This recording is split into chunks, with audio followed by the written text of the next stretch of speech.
Magandang araw sa ating lahat mga boxing fans, saan mang panig ng mundo. Ang bakbakan o labanan na ating tatalakayin ngayon ay ang unification title bout sa pagitan ni Jaron Ennis at Imintas Stanionis.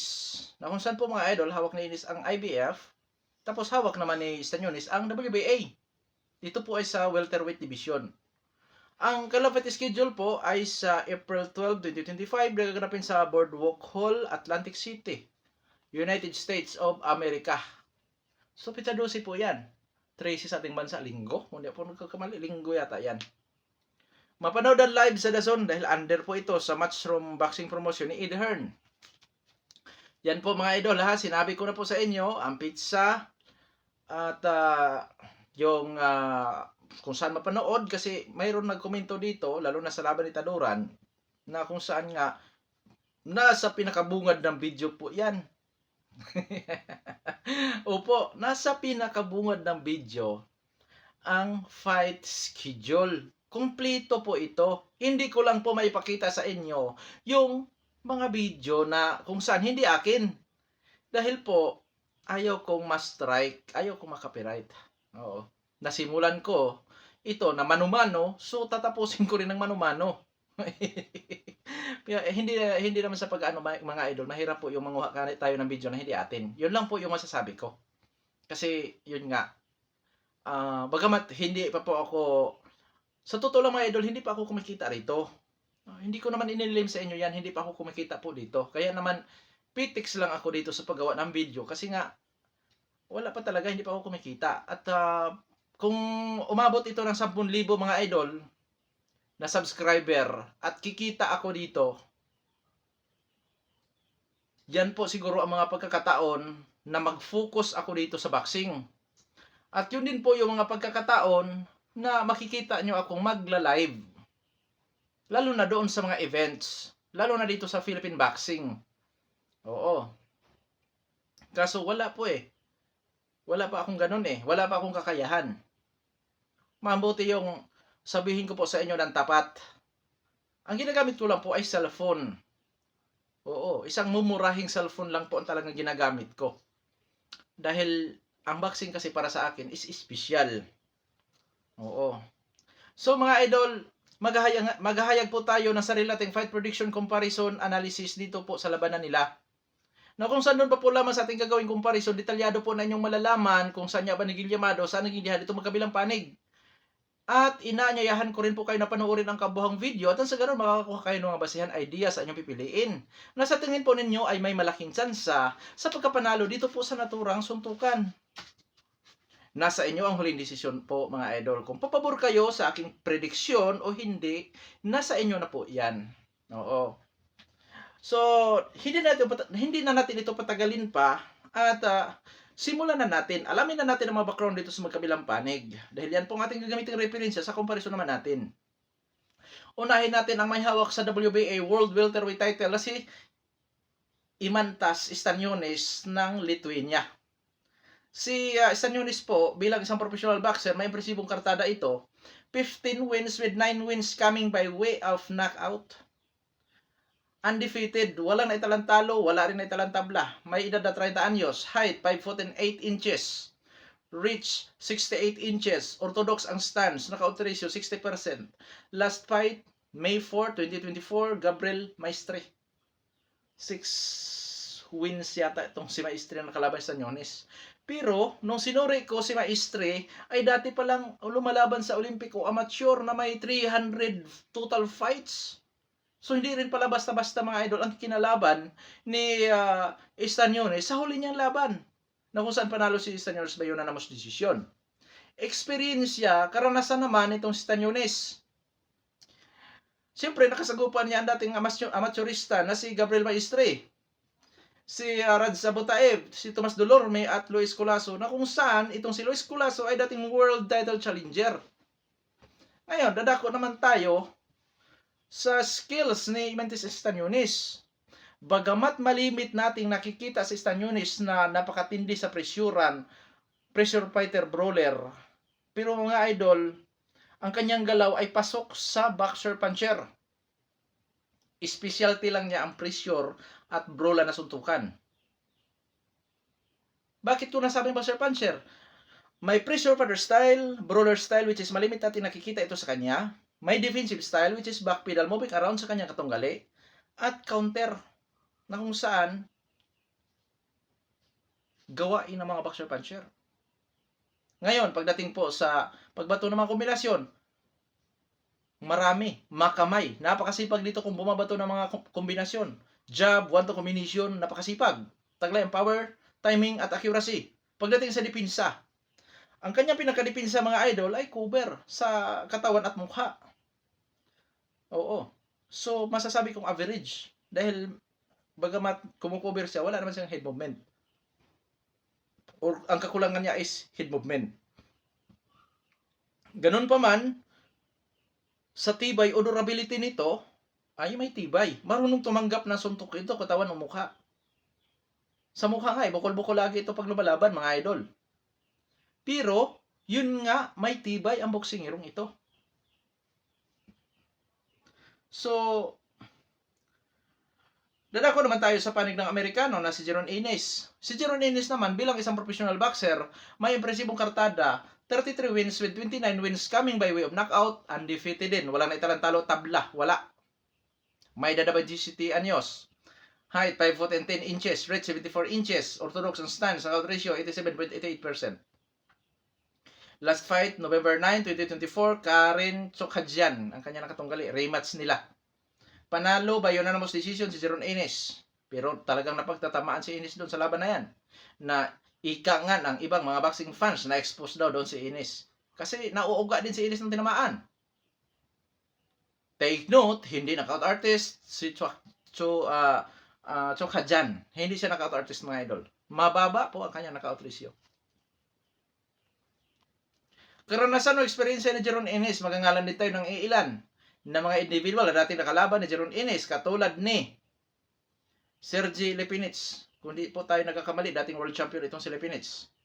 David Avedisian, dating world title challenger ni Trish Crawford. Karen Chokhajian, na kung saan, 2 beses silang nagpangabot. At Royman Villa, na isang knockout artist din, mga idol. Skills, itong si Jeron Ines, all-around boxer. Halos lahat ng galawan, mayroon si Jeron Ines. Pwede siyang mag-pressure fighter style, defensive style, counter-punching style, brawler style. At higit sa lahat, may husay pagdating sa teknikalan itong si Jeron Ines. Pagdating sa depensa, maganda po ang kanyang depensa. Pero hindi ibig sabihin noon na hindi natatamaan. Natatamaan din, kaso hindi malimit kasi nga mahusay pagdating po sa depensa.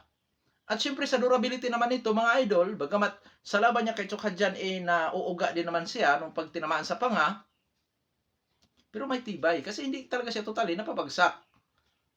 At mga idol, sa salitang tibay, dalawang klase yan. Matibay sa pisikal at matibay ang determinasyon. Oo. So, si Jeron Ines naman, epektibo sa long range, mid range, na suntukan at kahit sa close range. Kasi nga pagka nasa close range naman siya, malimit na siya ang nakakalamang palagi sa kanyang tunggali. Taglay din ito ang hand speed, power, timing, at accuracy. So ngayon, dadako na tayo sa ating gagawing comparison mga idol. Unahin natin sa dako na pagdadawsan sa laban, which is sa bansang Amerika. Dahil malimit pagka sa bansang Amerika daw ginaganap ang laban, yan ay neutral ground sa sports. Which is, sang-ayon ako, pero hindi sa lahat. Kasi Amerikano itong si Jeron Ines, Lithuania si Stanionis. Ibig sabihin, mahuhulog na itong si Stanionis bagamat nasa bansang Amerika ito, which is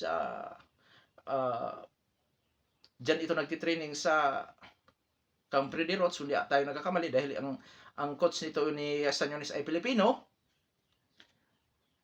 Pero ganun pa man, iba talaga pag pure Amerikano ang kalaban.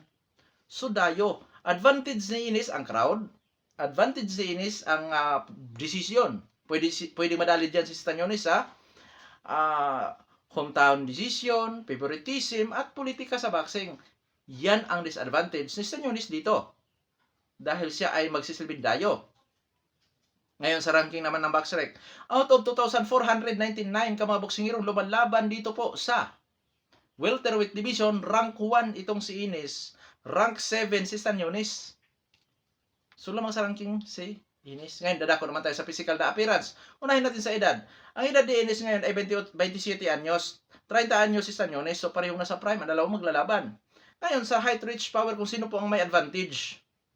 Ang height ni Ines po ay 5 foot and 10, 5 foot and 8 si Staniones. So, mas patangkad si Ines ng 2 inches. Sa reach naman, 74 inches ang reach nitong si Ines. 68 inches naman ang reach nitong si Staniones. Kung di po tayo nagkakamali, 6 inches ang diferensya. Gamit na gamit yan ni Ines yung sungkit-sungkit. Which is may husay si Ines sa ganon. Yung sungkit-sungkit na suntukan. Dahil may husay nga siya sa teknikala na suntukan. So, dito mga idol, sa knockout ratio, 87.88% ang knockout ratio ni Ines, 60% ang knockout ratio ni Staniones. So, power puncher si Staniones, knockout artist si Ines. So, lamang sa height, reach, power itong si Ines mga idol. Sa activity, pareho aktibo po, dalawang maglalaban, hindi ko napahabain masyado ang pagpapaliwanag. Eksperyensya, sa tingin ko, lamang si Ines, 55-45. Sa skills, lamang pa rin si Ines, 55-45. Dahil all-around boxer kontra boxer puncher. Si Ines, epektibo sa long range, mid range, close range. Ganon siya ka-epektibo. Kasi nga, hindi ito papasok sa rin sa kanyang katunggali kung di siya nakakapabor. Samantala, si Mintas Staniones, epektibo sa mid range, close range. Dahil pressure fighter brawler nga ito. Ang kanyang specialty. Swarmer type baga. So, 55-45.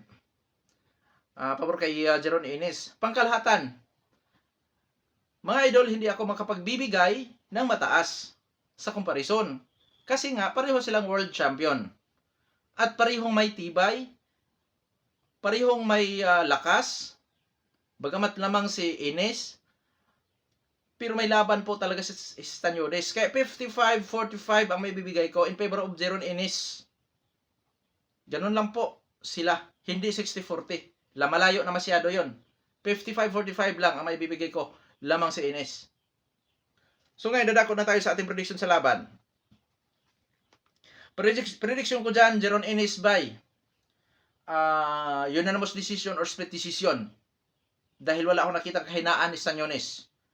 Ngunit, dahil sa napakataas naman ang knockout ratio ni Jeron Ines, so may tendensing makakakuha ito ng knockout win dito kay Mintas Staniones. Mga anong round? Siguro mga idol, 10th round pataas. 10-12. Nakadepende kung kailan magkamali itong si Mintas Staniones. Pwede rin sa early rounds, pero mas ako na doon po yan sa late rounds. Para sa akin. Pero siyempre, dahil sa power puncher si Ines, posible sa early rounds, posible makuha niya. Oo. Kung ma-outbox ba naman niya sa 1-6, so sa 7, delikado na si Staniones, ganyan. Or mabigla si Staniones. Or maunahan si Staniones. So, pero mas ako, 10 rounds. Kung sakaling makakakuha ng knockout win si Ines, siguro sa 10-12 rounds yan mga idol. Pero mas kampante ako na mauwi sa puntusan dahil may tibay nga po itong si Mintas Staniones. So ngayon, dito, pabor ako kay Jeron Ines na siya po ang magwawagi dito sa suntukan na ito. Ngayon, sa panig naman ni Mintas Staniones, dahil 55-45 lang po sa aking comparison. Once na madala ni Mintas Staniones sa kanyang pagka-pressure fighter, brawler style, itong si Jeron Ines, posibleng manalo din itong si Staniones sa pamamagitan po ng split or unanimous decision. Ganun pa man, hindi po yan ganun kadali dahil magalaw si Ines. Hindi rin po yan ganun kadali ang pagpasok sa rin ni Ines dahil mahusay din yan na counter puncher. Pero sabi ko nga, once na madala ni Mintas Staniones sa kanyang pamimerisyur, sa kanyang pagdikit dito kay Ines, yun ang kanyang sansang manalo sa pamamagitan po ng puntusan. At syempre, kahit sa knockoutan po, mga anong round kaya posible makuha din ni Staniones ang pag-knockout dito kay Ines? Posible din po sa 10-12 din. Na kung saan posibleng yun nga, kumadala ni Staniones sa kanyang skills. Itong si Jeron Ines. Pero delikado nga yan dahil delikado, ang masasabi ko lang kay Staniones, mag-iingat siya sa mga counter nitong si Ines. Katawan o mukha. Oo. Kaya matinding labanan ito mga idol. Kaya kung sakaling ang nagpangabot si Jeron Ines at si Barrios, ay easy fight ni Ines si Barrios. Oo. Kahit kay Staniones, easy fight lang niya si Barrios. Kahit nasabihin natin napakatangkad, napakalaking mama yung si Barrios. Kasi hindi naman ganun kagalingan ni Barrios sa skills. At wala pang nakakatibag sa skills nitong si Staniones. Na parang si Pitbull Cross. Kaya hindi ganun kadali ito sa magkabilang panig. Pabor ako kay Ines, pero hindi katakataka, hindi kagulat-gulat na biglang itanghal na unified world champion ay si Staniones. Hindi katakataka yan. Kasi ito si Staniones mga idol, malimit sa mga labanan. Siya po ang dihado. Malimit po yan. Pero napatunayan niya na lumusot siya. Pero dito, hindi rin katakataka kung lumusot ito. Kasi nga yung pagka-agresibo or kanyang pamimirisyor, once na madala si Ines dyan, delikado si Ines din dyan na matalo. Puntusan din o nakautan.